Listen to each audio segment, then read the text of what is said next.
Como vocês sabem, nós estamos estudando a carta aos Efésios. E nós já passamos pelo capítulo número 1. Nós vamos entrar nessa manhã no capítulo de número 2. O tema que nós temos trabalhado é unindo todas as coisas. Unindo todas as coisas aonde? É lógico, se você está nos acompanhando, né, a nossa série, você sabe que é unindo todas as coisas em Cristo. Por quê? Porque em Efésios, Paulo vai trabalhar essa ideia de que Cristo, ele enche todas as coisas, ele é a plenitude de todas as coisas, o final do capítulo de número 1, não é isso? O final de capítulo número 1 vai dizer o quê? Que Cristo, ele enche, ele é a plenitude de todas as coisas. Agora, deixa eu te falar uma coisa que é muito importante quando você lê esse final do capítulo de número 1. Cristo enche todas as coisas, não são todas as coisas religiosas, são todas as coisas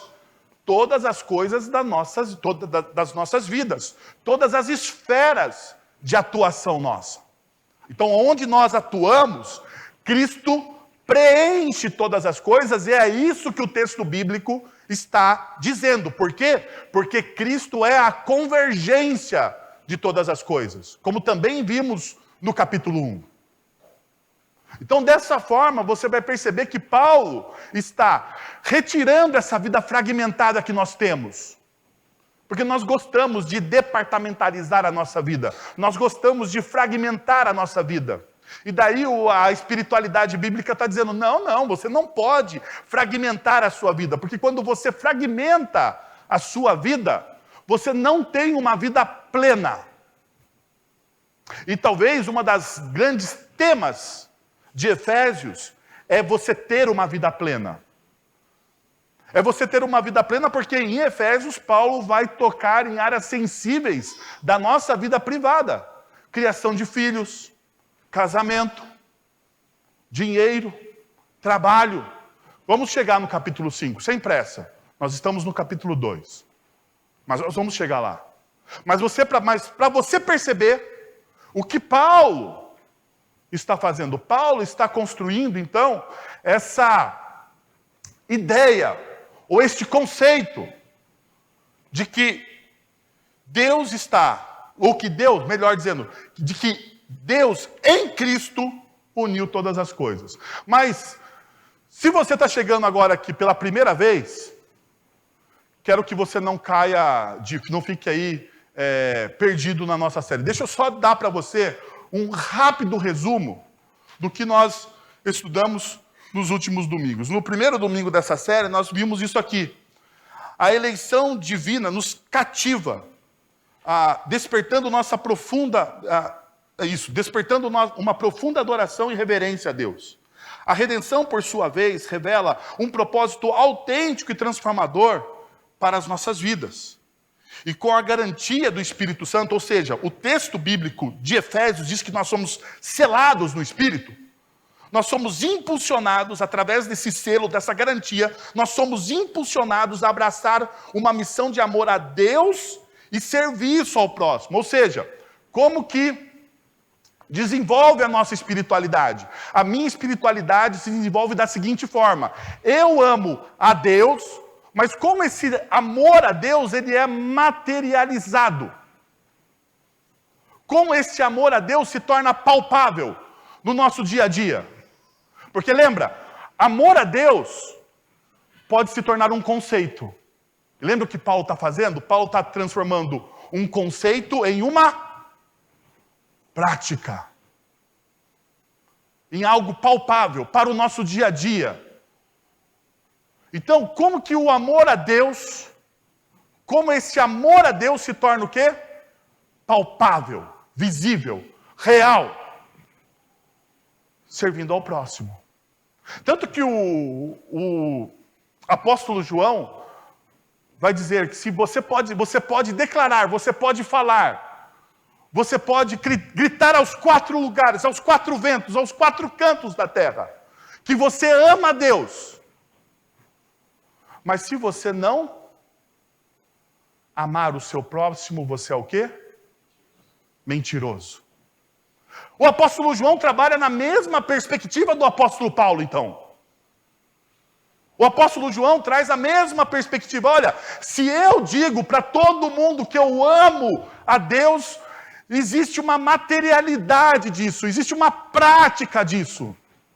E a prática, então, é o quê? Amar o próximo.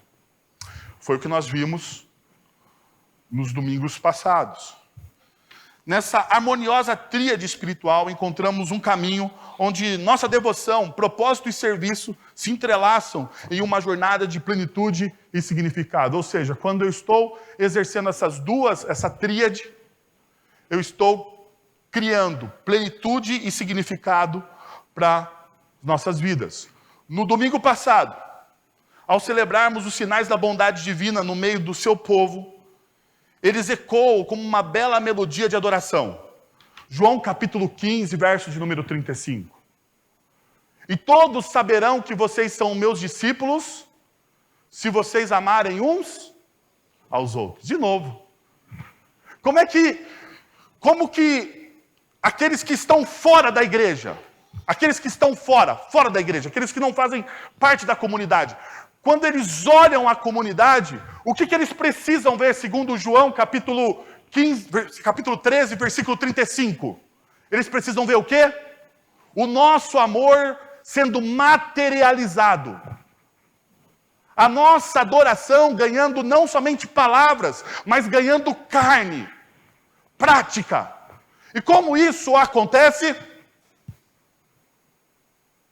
Através da nossa comunhão, da nossa vida em comunidade. Então vocês precisam lembrar que uma das coisas que eu falei semana passada é que nós não podemos ser sabotadores do corpo de Cristo. Nós não podemos ser sabotadores do corpo de Cristo. E aqui está um dos grandes problemas. Por quê? Porque muitas vezes nós nos tornamos sabotadores do corpo de Cristo por opções pessoais que nós fazemos. Eu não gosto dessa forma que é feita. E daí o seu gosto pessoal se torna mais importante do que o quê? Vamos, o seu gosto pessoal se torna mais importante do que o quê? Vamos, vocês são mais inteligentes do que eu.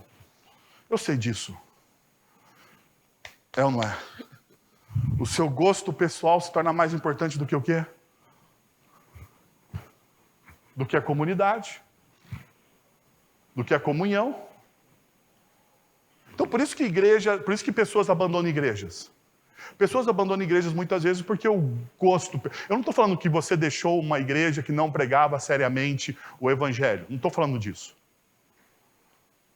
Eu estou falando de uma outra coisa, ok? Estou falando de uma outra coisa. Estou falando de você abandonar uma comunidade cristã por uma questão egoísta, egocêntrica, hedonista, por um gosto pessoal seu. Não fazem do meu jeito. Daí você quer conformar toda uma comunidade à sua o quê? Visão.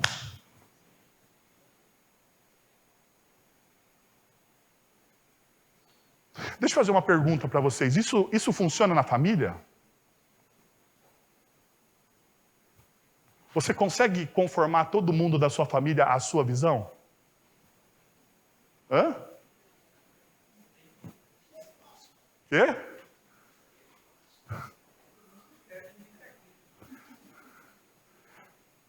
Mas uma hora os filhos crescem. Uma hora eles voam. Uma hora eles vão tomar decisões que você muitas vezes falava: ai, meu Deus do céu, eu não faria isso. É ou não é? Ou os filhos olham para os pais e dizem assim: eu nunca vou ser igual ao meu pai. Hã? Olha, o meu pai me ensinou assim, mas na minha rebeldia de sabedoria, porque todo mundo acha que é um pouco mais sábio que a geração passada. Isso é uma questão do pecado. E a gente fala assim: não serei igual. Você não consegue conformar. Você pode até tentar. Mas uma hora, por mais difícil, por mais doloroso que seja, existe uma necessidade de você adequar as coisas. De aceitar coisas que talvez você não aceitaria anteriormente.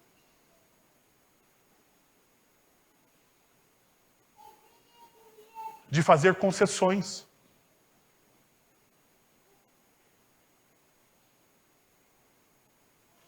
Nós precisamos pensar nisso.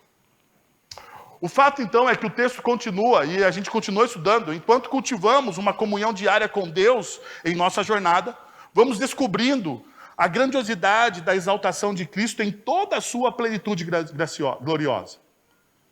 Não se trata apenas de uma ideia abstrata, ou seja, essa ideia de a exaltação de Cristo não é abstrata, mas é uma realidade concreta que impacta todos os aspectos da vida humana e da criação. Cristo é supremo governante sobre todas as coisas e a sua liderança deve influenciar de forma a forma como enxergamos o trabalho, a política, a arte, a educação e todas as áreas da nossa vida. O que eu quero dizer com isso? Que o seu alvo é Cristo.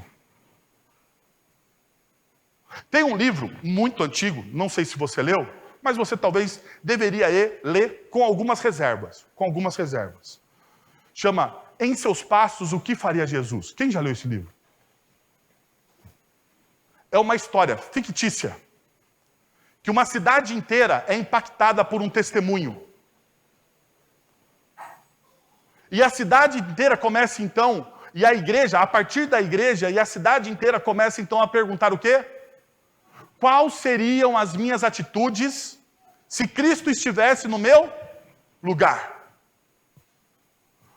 O que eu faria? Como Cristo agiria? Essa é a ideia. Quando eu entendo que Cristo ele é superior, que Cristo ele está exaltado, que eu sou um servo, que eu estou abaixo de Cristo, que Cristo ele é supremo sobre toda a criação, eu começo a submeter as minhas vontades, os meus desejos, as minhas necessidades a quem? Eu começo a submeter as minhas vontades, os meus desejos e as minhas necessidades ao Cristo. Como Cristo educaria os meus filhos? Como Cristo faria os meus negócios? Como Cristo responderia a esta pergunta? Como Cristo faria, ou pensaria, ou agiria, ou colocaria? Como Cristo faria qualquer coisa? E se você olhar para as Sagradas Escrituras, você vai encontrar, pelo menos, imagens de como Cristo agiria. Em todas as áreas da nossa vida.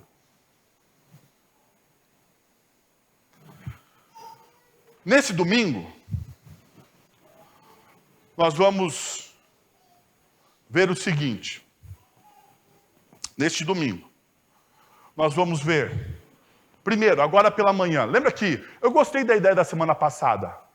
Partir um sermão em 2. Vou fazer isso de novo. Então, você que gosta de sair mais cedo para o almoço, ficou feliz comigo, tá bom? Então, partir o sermão em 2. Então a gente vai ver hoje pela manhã a nossa necessidade de redenção e o amor restaurador de Deus. Hoje à noite, a salvação como presente gratuito e a vida significativa em Cristo.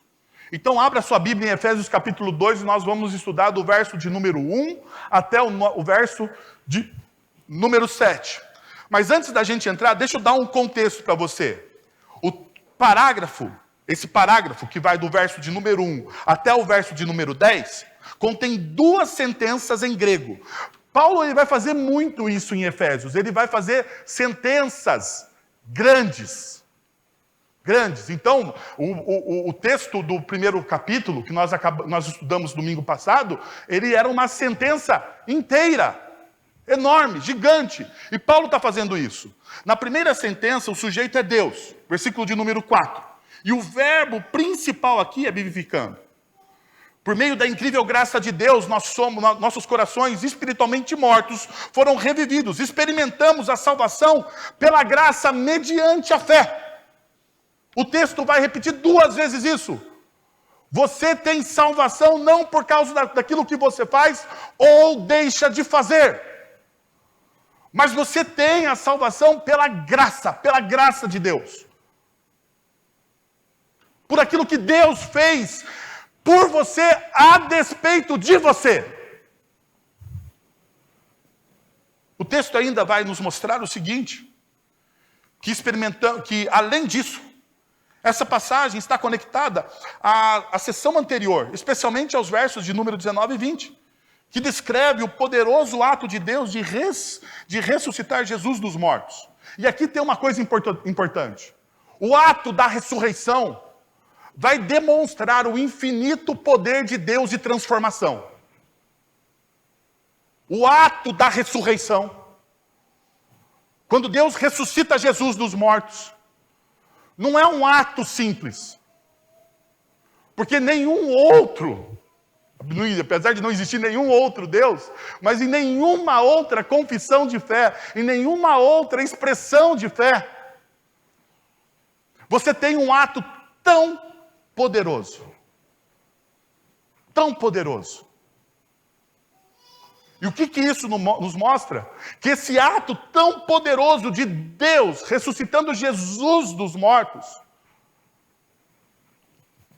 não existe impedimento ou barreira para qualquer transformação que Deus deseja fazer na sua vida.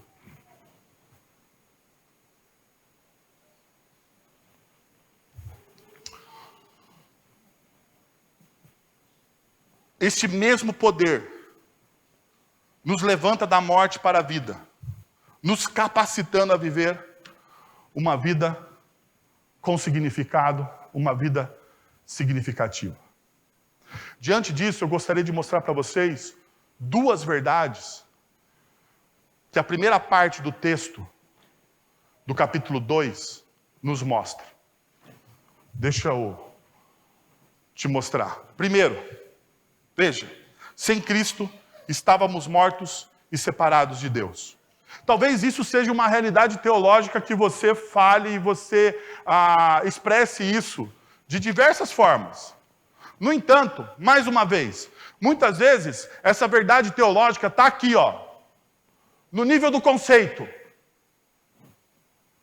E essa verdade teológica de que em Cristo, ou com Cristo, Deus nos retirou do nosso estado de morte e nos colocou em vida com Cristo e em Cristo, criando uma união, aquilo que estava quebrado foi reconciliado. Muitas vezes nós não conseguimos trazer isso para a nossa prática do dia a dia, é o que eu vou tentar. Então leia comigo, veja só. Que diz o texto: vocês estavam mortos em suas transgressões e pecados, nos quais costumavam viver quando seguiam a presente ordem deste mundo e o príncipe do poder do ar, o espírito que agora está atuando nos que vivem na desobediência. E aqui você precisa parar para entender uma coisa. O que Paulo está dizendo? Porque muitas vezes você lê esse texto e você fala assim, mas, para aí, eu sempre estive vivo. O que significa essa morte? E daí, tradicionalmente, e aqui talvez seja o problema da nossa teologia, tradicionalmente, na teologia tupiniquim brasileira, a gente vai reduzir essa verdade ao quê? A morte espiritual. Você estava morto espiritualmente e Cristo te fez reviver o quê? Espiritualmente. Perceba, mais uma fragmentação. Mais uma fragmentação. Porque isso não tem a ver com a nossa vida diária. Não tem a ver com as decisões que eu tomo no meu trabalho. Isso tem a ver com o quê? Com a minha espiritualidade. Eu estava morto espiritualmente, daí Jesus espiritualmente veio e me fez reviver espiritualmente. Mas não é o que o texto está dizendo. Não é o que o texto está dizendo. A tradição bíblica, se você gosta de ser uma pessoa, um homem e uma mulher da Bíblia, você vai entender que na tradição bíblica, tudo é unificado. Deixa eu te mostrar uma coisa. Eu acho que eu já falei, mas como eu já disse para vocês, estou ficando velho, eu me esqueço que já falei isso, então eu vou falar como se fosse a primeira vez. Quando você lê Gênesis capítulo 1, e Deus está criando todas as coisas, Deus vai criar a humanidade. Então diz o texto bíblico que Deus forma a humanidade do pó da terra, não é isso? Do barro. Deus, ao formar a humanidade do barro, Deus vai lá e sopra sobre o homem o quê? O fôlego. Aquilo que no hebraico, agora eu vou gastar meu hebraico com vocês aqui. No hebraico significa rua, o espírito. E daí, diz o texto bíblico que o homem se tornou um ser vivente. A palavra ser vivente é nefesh, que é alma. E tanto que algumas traduções mais antigas diz o quê? E o homem se tornou o quê? Alma vivente. Essa ideia de tricotomia, dicotomia, o homem é corpo, alma e espírito, o homem é alma e espírito, isso aí é tudo ideia grega. É tudo filosofia tomista. Isso é apócrifo às Sagradas Escrituras. Ah, mas diz na carta de Paulo que ele fala sobre corpo, alma e espírito. Eu concordo. Paulo está falando para quem? Paulo está falando para quem? Para os gregos romanos. E ele tem que partir do conhecimento de quem? Deles. Então Paulo faz pontes com aquilo que eles conhecem para chegar a uma verdade bíblica. A mesma coisa que nós fazemos aqui. Porque a Bíblia olha o ser humano de forma integral. Então, essa morte aqui não é simplesmente espiritual. Tanto que Paulo vai ligar morte com o quê? Desobediência. Os mortos desobedecem. E desobediência é algo prático, perceberam? Então, continuando.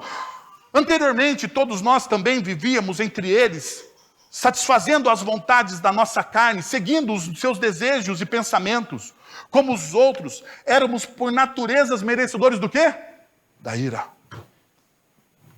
Todavia, Deus, que é rico em misericórdia, pelo grande amor que nos amou.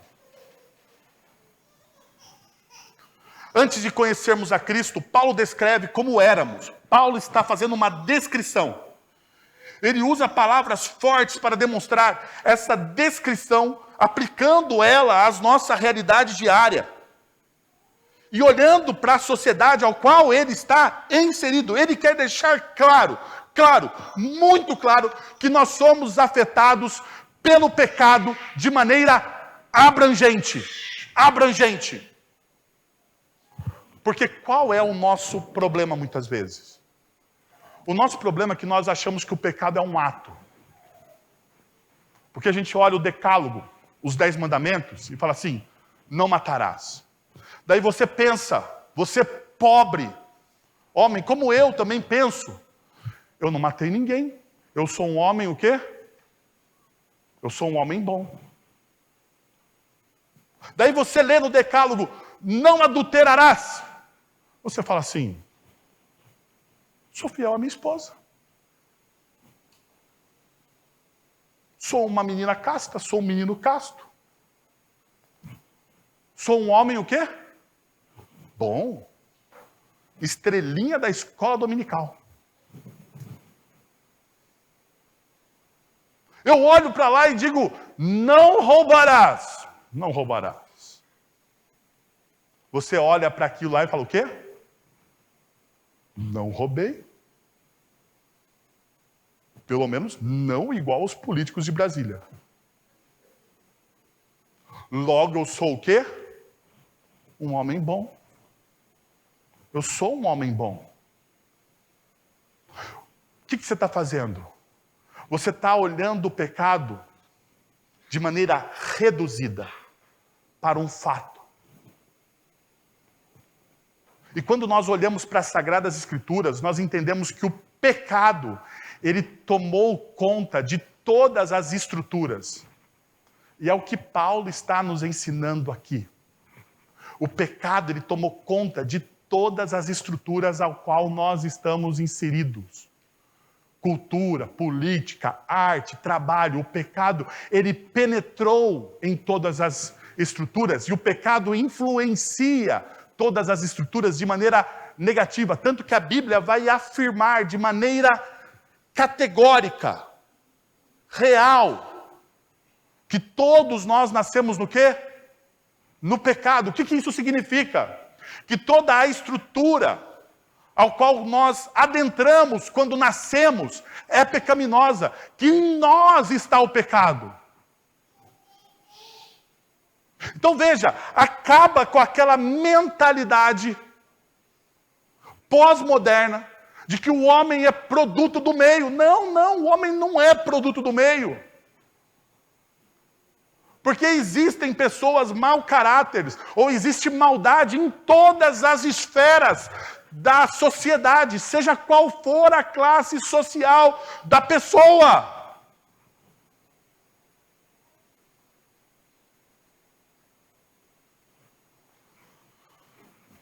É o que Paulo está nos mostrando nesse texto bíblico. Então perceba, veja o que ele fala. Primeiro, os mortos, somos mortos em suas transgressões e pecados, no verso de 1.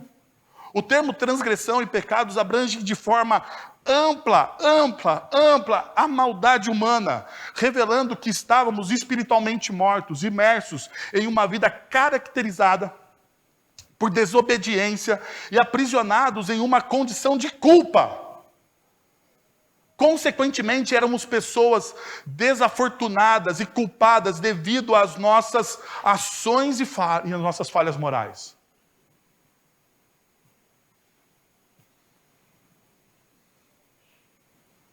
O que Paulo está mostrando aqui? A triste realidade da nossa condição humana. Isso aqui é um banho de água fria em cima do positivismo da nossa sociedade. É um banho de água fria. É Paulo olhando e falando, está vendo? Tudo aquilo que vocês, greco-romanos, pensam sobre a bondade do ser humano, ela é uma mentira, ela é uma falácia. Porque nós estamos em constante desobediência. Não somos moralmente bons. Nós não somos neutros. Embora pudéssemos alcançar ou conquistar notáveis feitos nas áreas artísticas, nos esportes, na área financeira, até mesmo humanitária, a gente vê lances daquilo que os reformados vão chamar de graça comum. Nós vemos bondade no mundo, e nós vemos bondade no mundo porque nós, humanidade, independente do pecado, somos feitos à imagem e semelhança de um Deus bom. E por incrível que pareça, ainda resta bondade no mundo, não por causa de nós, mas pelo caráter bondoso de Deus, o nosso Criador. Mas a despeito de tudo isso, é importante você compreender que nós não éramos capazes de realizar algo espiritualmente bom. Porque nós estamos separados de Deus. O pecado criou um dano irreversível até Cristo Jesus. E o que Paulo está mostrando aqui é essa profundidade. É importante nós reconhecermos que não existe essa ideia de quase morto.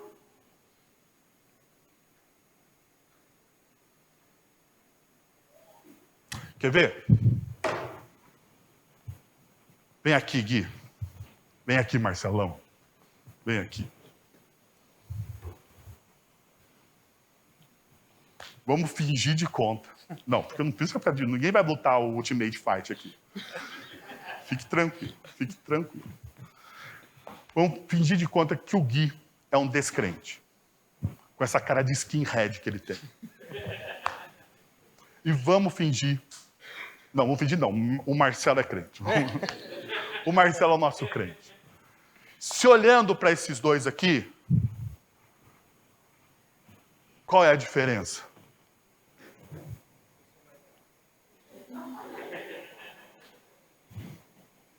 Qual é a diferença? Tem. Esse aqui em Cristo está vivo. Esse está morto.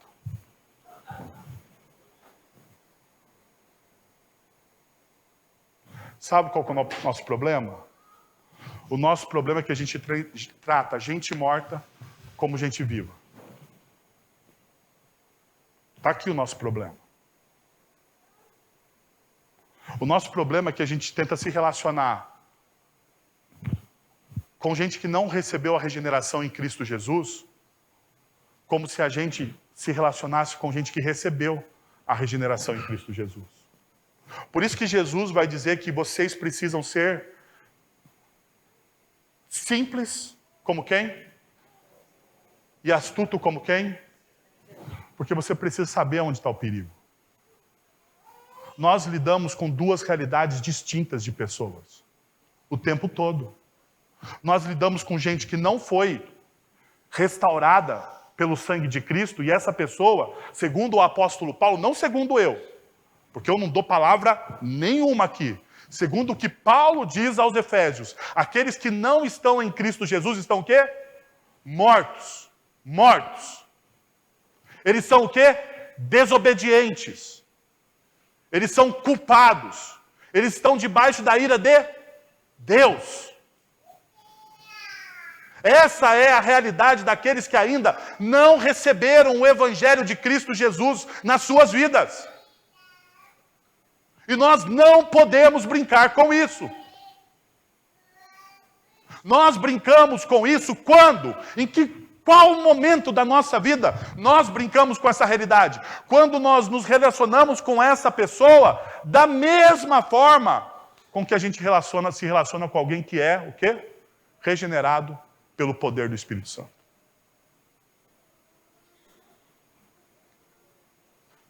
Agora olha de novo. Tem diferença? Tem? Sim ou não? Não tem, os dois são crentes. Obrigado. Essa é a ideia que Paulo está trazendo para a gente aqui. Nós precisamos olhar para essa verdade com grande reverência. A verdade é que nós estávamos completamente mortos em Cristo, sem Cristo. Nós necessitávamos de um milagre. E Deus realiza este milagre em quem? Deus realiza este milagre em Cristo. Agora, para aqui. Diante dessa realidade, nós devemos ser soberbos com aqueles que não receberam ainda o Evangelho? Você deve olhar a pessoa e falar assim, não, eu sou uma pessoa viva em Cristo Jesus. Eu estou acima de você, pobre e morto, espiritualmente. Não. Você deve olhar com um olhar de misericórdia. Por quê? O que Paulo está dizendo aqui? Efésios, vocês estavam na mesma condição que as pessoas que estão na sua cidade. Então, tenha movimentos o quê? De compaixão, de amor. Mas lembre-se, você não deve se relacionar da mesma forma. Porque não são os mesmos princípios. Porque pessoas que estão mortas não vão entender os princípios do Evangelho e da graça de Deus. Não adianta.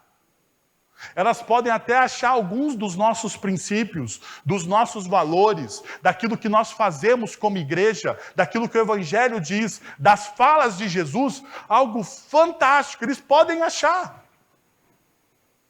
Eles podem ver aquilo e falar, nossa, uau, que sabedoria. Mas essa sabedoria precisa penetrar na vida. E qual é a diferença daquele que está vivo para aquele que está morto? Aquele que está morto, ele vive no quê? Na desobediência. E aquele que está vivo, vive o quê? Na submissão graciosa do amor de Deus. Ele vive debaixo da submissão graciosa do amor de Deus. Ele é submisso ao amor de Deus. E ele vive então os princípios do reino.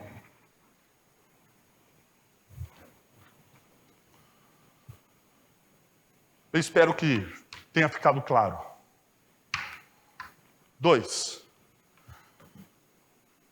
Paulo vai dizer o seguinte, versos 2 e versos 3. Nós seguimos o mundo sem Cristo, nós seguimos Satanás e nós seguimos os nossos próprios desejos. Não é isso que ele vai dizer? Nós seguimos sem Cristo, nós seguimos os conceitos do mundo, nós seguimos Satanás, ou nós seguimos os nossos próprios desejos. Nós seguimos o mundo. Antes de conhecermos a Jesus, nós éramos influenciados pelo mundo, os seus valores contrários aos de Deus. Seguíamos os caminhos da cultura, refletindo a concupiscência da carne, dos olhos e a soberba da vida, segundo 1 João capítulo 2, versos de 15 a 17. Porém, Jesus veio para nos libertar desse presente século mau e nos conduzir a uma vida de conformidade ao propósito de Deus. Então, veja, você vivia segundo os princípios do mundo. Hoje, você é livre. Por quê? Porque você tem consciência disso. Conhecereis a verdade. Eu sei, esse texto foi muito mal usado nos últimos anos. Eu tenho até medo de usar esse texto. Porque se alguém olha na internet o sermão, vai dizer, tá vendo? Esse pastor, ele é bolsonarista. Mas eu não posso dizer, porque está na Bíblia. Conhecereis a verdade, e a verdade o quê? Qual é a nossa diferença para com qualquer outra pessoa que está morta? Ele vive na desobediência. Ele vive na desobediência porque ele é um ignorante a respeito da verdade do Evangelho.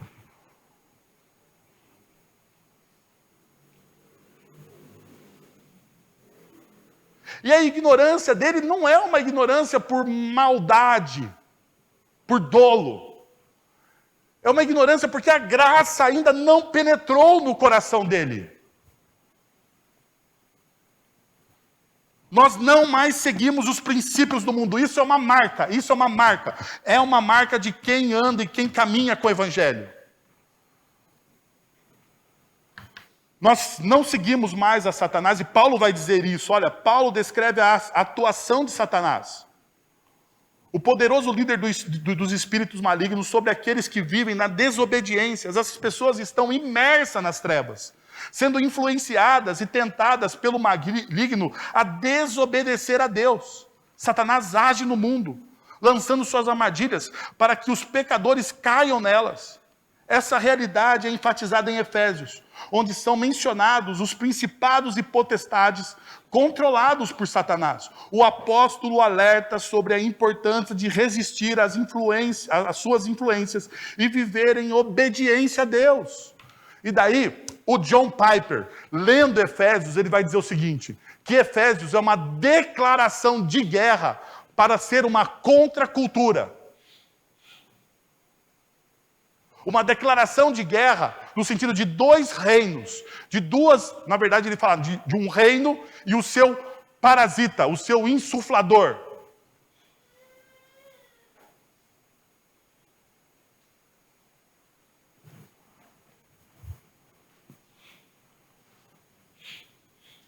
Paulo ainda trabalha, nós seguimos os nossos desejos. Deus não encobre o pecado, pois Ele é santo. Alguns podem pensar que o Deus do Antigo Testamento era um Deus furioso, mas o Deus do Novo Testamento, Ele é permissivo. Ele é um Deus gracioso. Ele é um Deus somente bom. Ele é um Deus... E não estou dizendo que Ele não é. Não estou dizendo que Ele não é. Mas sabe, às vezes o que eu penso... Deixa eu abrir uma heresia aqui para vocês. Só dessa vez. Às vezes eu acho que a gente tem uma visão de Deus como o Papai Noel. Vocês não acham? Deus é aquele que nos entrega presentes. O que o Papai Noel faz? Entrega presente para quem? Para o menino que foi o quê? bonzinho. Então, deixa eu falar uma coisa para vocês. Deus é aquele que entrega presente para os meninos bonzinhos. E daí a gente tem uma visão de Deus de um senhor de idade bonachão, com o nariz vermelho, falando ho, ho, ho.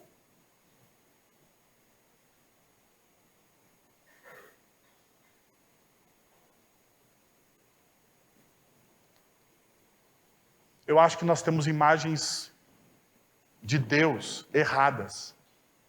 Porque nós buscamos imagens a respeito de Deus na cultura e não nas Sagradas Escrituras. Eu não estou dizendo de imagens de desenho, para você ter uma imagem de Deus. Estou falando do conceito de quem é Deus. E ao buscarmos imagens de Deus na cultura, você sempre terá uma distorção. Essa ideia, ela é equivocada. Não existe uma diferenciação entre o Deus do Antigo Testamento e o Deus do Novo Testamento. Na verdade, vivemos em um tempo de paciência, um tempo gracioso, onde a porta da misericórdia está escancarada para nós e para todos aqueles que são chamados pela graça. Podemos entrar nessa graça e nós sermos salvos, não pelos nossos méritos, mas pelo amor que existe na cruz em Cristo. No entanto, devemos ter a mente de que a ira de Deus é algo extremamente temível, até mesmo do que qualquer coisa mencionada no Antigo Testamento. As palavras de Hebreus nos alertam sobre a gravidade disso. É terrível cair na mão do Deus vivo.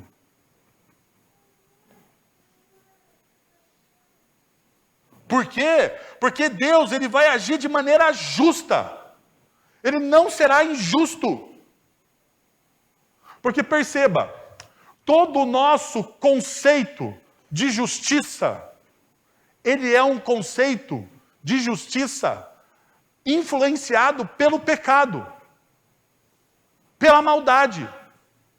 Todo o nosso conceito de justiça, culturalmente falando, é um conceito de justiça parcial. Olha o que está acontecendo no nosso país. E veja se não existe parcialidade na justiça.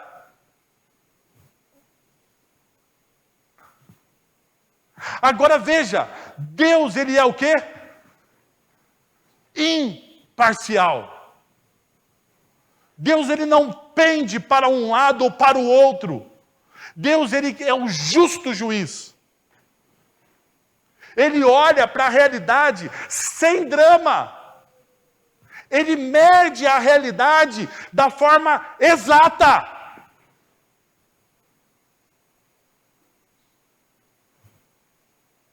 Deus, ele conhece e sonda os nossos corações.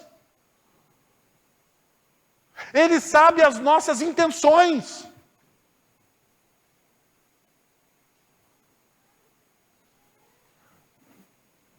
Será que isso não é o bastante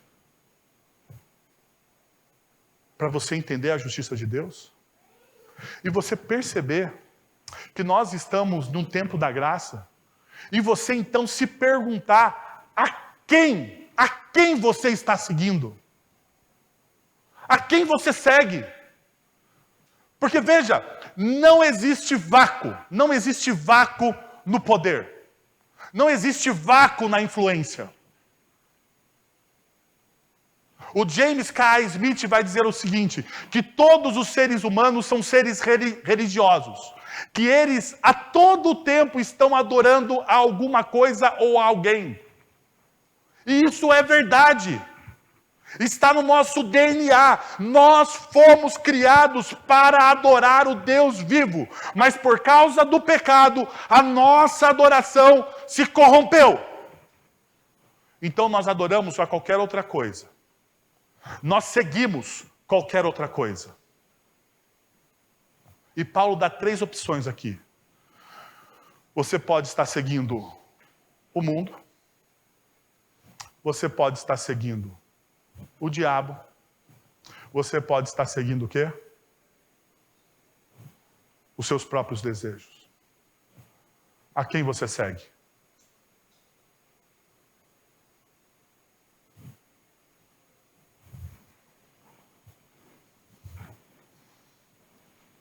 Eu estou achando que o pessoal aqui está meio sério.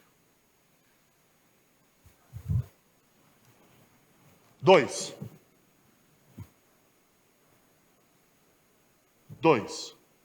Como Cristo somos vivificados e recebemos uma vida plena e transformada pela graça.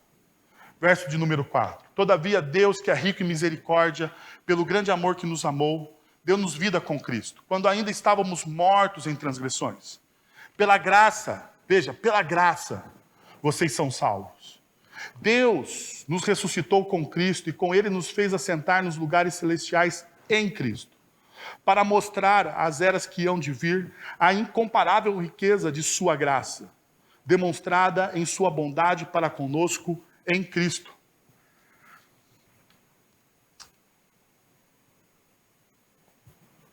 Primeiro, como entender o caráter de Deus? Veja só, a salvação que Deus oferece é impulsionada por sua misericórdia, amor, graça e bondade. Características intrínsecas ao seu caráter. É fascinante notar que Paulo consegue abordar tanto a ira quanto o amor de Deus na mesma frase, na mesma ideia. Na verdade, esses dois aspectos são indissociáveis e se complementam. Observe a descrição da bondade de Deus nesses versículos. Observe.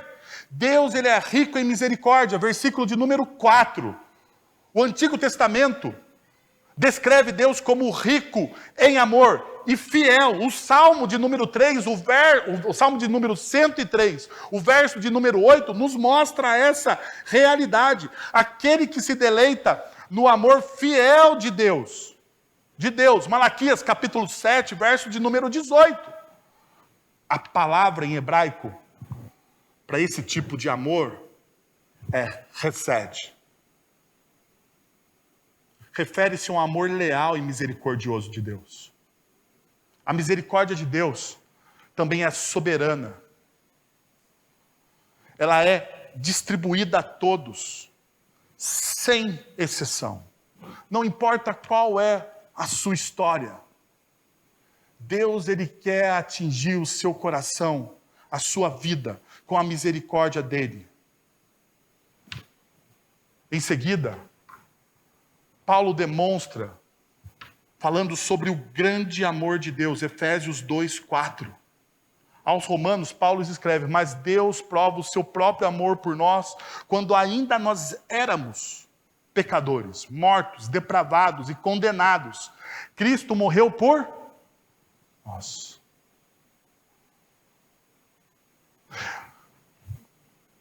Essa é uma realidade que muitas vezes nós nos esquecemos, que é a realidade do mérito. Qual é o mérito que você tinha para ser salvo? Nenhum. Você não tinha mérito algum para ser salvo. Mérito algum. Você era mau. E por mais que você ache que a sua cartilha fosse boa, você no seu mérito é mau. E o que o texto de Paulo aos Romanos vai dizer? Que mesmo você sendo mau, Deus fez o que com você? Amou você. Mesmo você sendo mau, Deus ama você. Paulo também destaca a maravilhosa graça de Deus nos versos 5 e no verso 8, porque ele repete 2 vezes a mesma expressão. Nós somos salvos pela graça.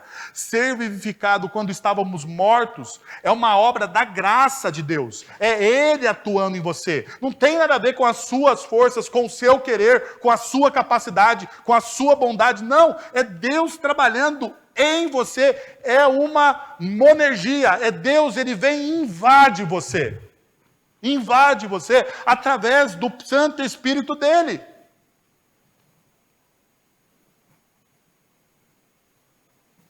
Paulo termina dizendo, então, as riquezas imensuráveis da sua graça, pela sua bondade, pela sua benignidade. O que Paulo está dizendo? Paulo está dizendo que por toda a eternidade nós vamos ser recipientes, nós vamos experimentar da graça de Deus.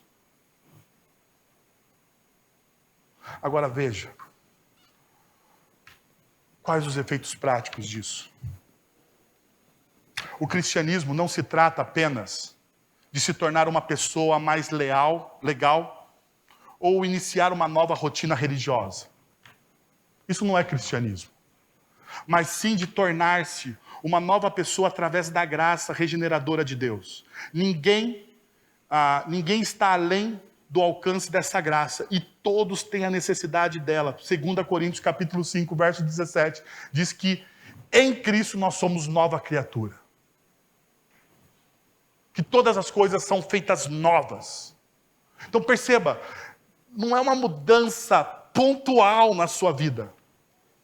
É uma mudança profunda em você, em quem é você. É uma transformação até mesmo da sua identidade, porque a sua identidade não está mais em você. A sua identidade agora está guardada em Cristo.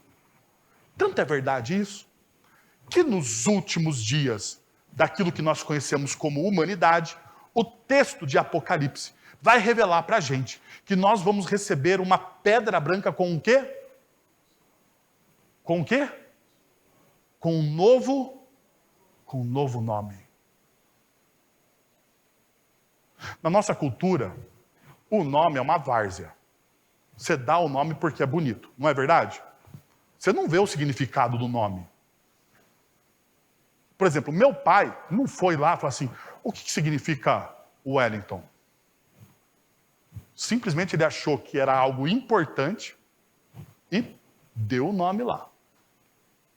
Certo? Na nossa cultura é assim. Mas na cultura bíblica, o nome tem a ver com o quê?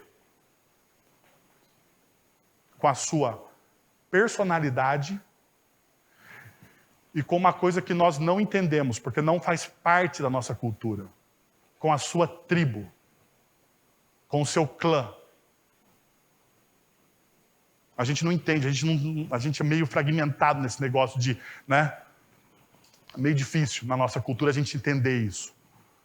Mas é o seguinte, você com aquele nome, você é identificado pela sua personalidade, e a pessoa quando ouve aquele nome fala assim, o quê? Eu sei de quem ele é filho. Porque quem dá esse tipo de nome é fulano de tal. É mais ou menos assim. Mas isso acontece porque a sua identidade está em Cristo. Ainda, veja, no versículo 5, Paulo afirma, você é salvo pela graça. Ele reforça essa mensagem novamente no verso de número 8, dizendo, pois é pela graça que vocês são salvos por meio da fé. Ser ressuscitado dos mortos é completamente uma obra da graça. Ambas as declarações estão no tempo que? Perfeito. Ressaltando as consequências duradouras da conversão. Então a conversão ela não é algo.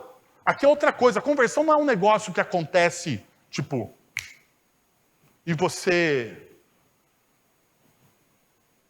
tipo, foguetinho que vai para o céu, né? Não é essa a ideia. A conversão é algo que começa hoje e vai terminar somente quando Jesus retornar. Ou quando você encontrar com Jesus, a melhor opção. A conversão, ela é algo diário, constante, onde você é transformado de graça em graça, de glória em glória. Agora, para aqui para pensar comigo. Se a conversão, ela não é um negócio, estou convertido, e ela acontece durante a nossa vida inteira, nós somos transformados constantemente. Por que você exige tanto dos outros? Está todo mundo aqui em obras. Está todo mundo aqui sendo transformado. Você está no mesmo barco que eu, meu irmão. E por que a gente não exerce misericórdia e graça com essas pessoas? Ou com as pessoas que estão ao nosso lado, muitas vezes? Porque eles estão sendo transformados. Ainda, observe também como Paulo menciona que fomos vivificados juntos com o Messias, junto com Cristo. Isso destaca a nossa união com Cristo. Na verdade, todos os três verbos têm o mesmo prefixo, que significa junto com. Viver junto com Cristo, ser ressuscitado com Cristo, estar assentado junto com Cristo. Todos têm o mesmo prefixo.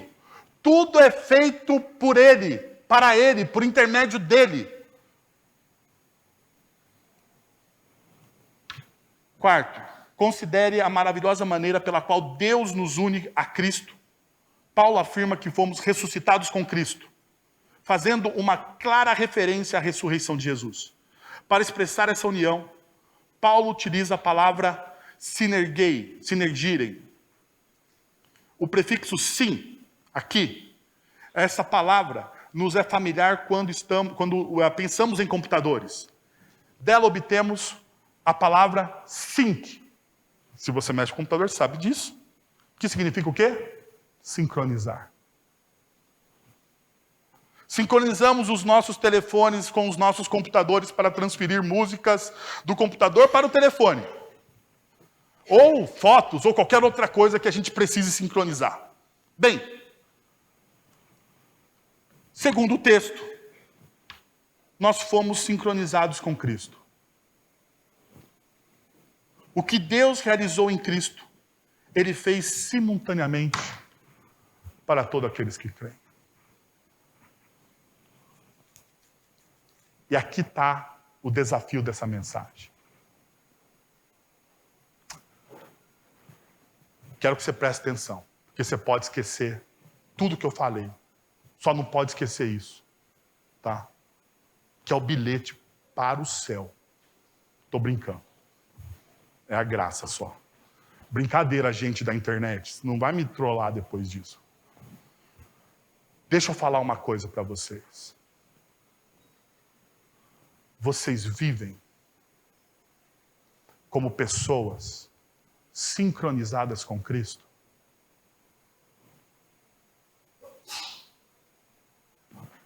Porque o que Paulo está fazendo aqui é nos desafiar a vivermos sincronizados com o nosso Criador.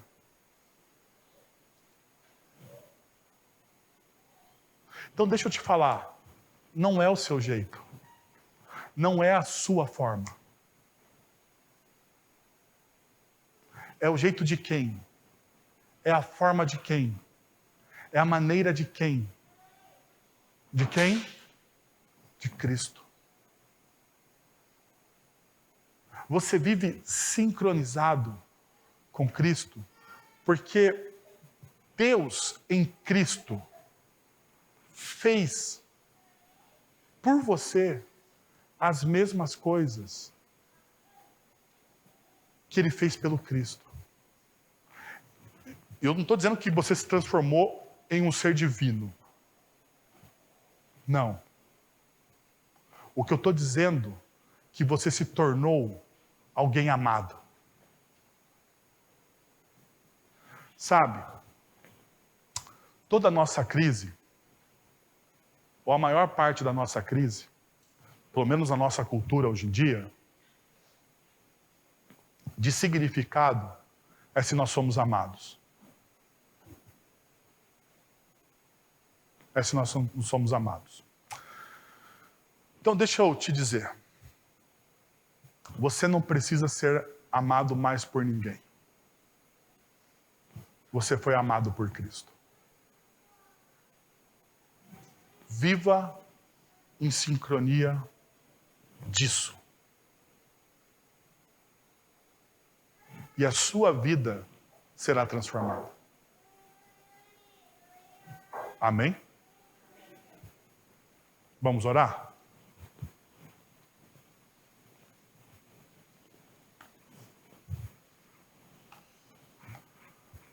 Pai, nós queremos te agradecer pelo teu amor em Cristo Jesus. Nós queremos te agradecer, ó Deus, pela tua palavra.